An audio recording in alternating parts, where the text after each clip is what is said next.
Does it matter how you describe placing your hands on the floor to your clients? The answer is yes, it totally does matter. If you ask your clients to put their hands flat with the middle finger pointing forward and the thumbs pressed wide, that gives you one outcome. If you then add external rotation of the shoulders and the elbow pits so that your elbow pits are pointing forward and you're turning out from the shoulder joint, that hugely affects how your hands are placed on the floor or how your client's hands are placed on the floor. So be aware that how you describe that matters. It makes a difference to your experience and your client's experience. So you have to figure out what's your why as a teacher and as a mover.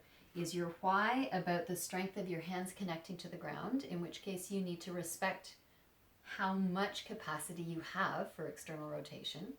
Or is your why the positioning of your shoulder joint and your upper arm bone, in which case you need to allow for a little extra space in your hand position so that you don't end up pushing your tissues past where they can go, where it gets uncomfortable, where your brain starts to get a message that this is not a fun place to be.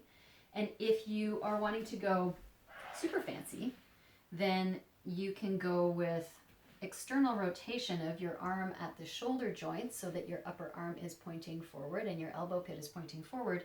You let your hand have that little bit of lift, but you also give your nervous system the information that your hand is fully supported and it has something to kind of press down into, and you just bring the floor up to meet your hand wherever it may be. Okay?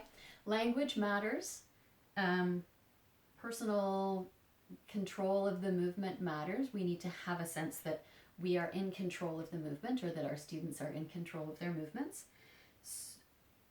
So just saying do this without acknowledging that there are variations in how our tissues move from day to day is maybe less helpful.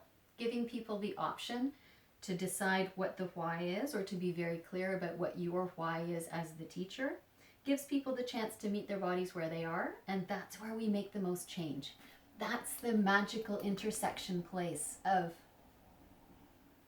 I don't know, embodied experiential learning and teaching, is where we learn where we are now.